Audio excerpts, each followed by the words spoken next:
Na kabla sijamrudishia mwenyekiti nafasi, naomba tena nifanye utaratibu ule ule, kwa kuwa mwangalizi wa uchaguzi kazi yake ni kuangalia uchaguzi na uchaguzi ndio umekamilika.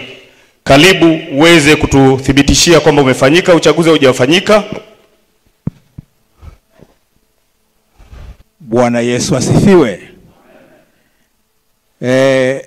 Nilikuwa naangalia, wakati mwingine nakodoa macho zaidi ili nione vizuri, na napenda kutamka kwamba uchaguzi umefanyika kwa mujibu wa katiba na taratibu ambazo zimethibitishwa na kukubalika.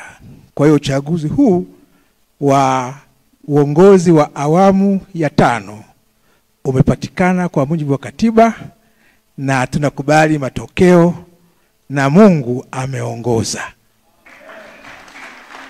Hili ni tamko rasmi, lakini nilipata ruksa nizungumze kidogo tu. Kwa nini mimi sitakaa nigombe cheo chochote? Ni kwa sababu Bwana Yesu aliniteua kwa kazi moja tu, ya kuliandaa kanisa kwa ajili ya unyakuo. Na kwa sababu hiyo nilileta maombi yangu kwenye uongozi uliopita, na mkutano uliopita ukanipa baraka za kuendesha kampeni za unyakuo zikiambatana na ujazo wa Roho Mtakatifu. Kazi hiyo nimeifanya kwa kushirikiana na kamati ya PCT mkoa wa Dar es Salaam, na tumeona matokeo makubwa.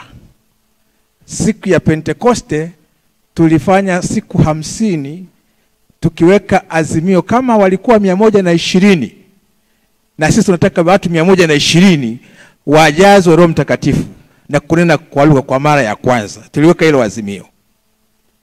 Siku hiyo watu 136 walijazwa Roho Mtakatifu na kunena kwa lugha kwa mara ya kwanza.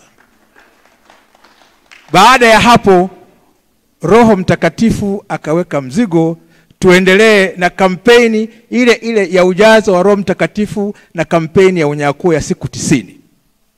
Jumapili iliyopita walijazwa Roho Mtakatifu watu 22 kati ya watu 44, yani 50%. Sasa uongozi ambao umechaguliwa, mkutano huu, maaskofu, hakuna chochote tutakachoonyesha tofauti na wengine na mabaraza mengine tusiporudi kwenye ujazo wa Roho Mtakatifu na uamsho kwa ajili ya maandalizi ya unyakuo. Sasa hii haina cha kupigiwa kura.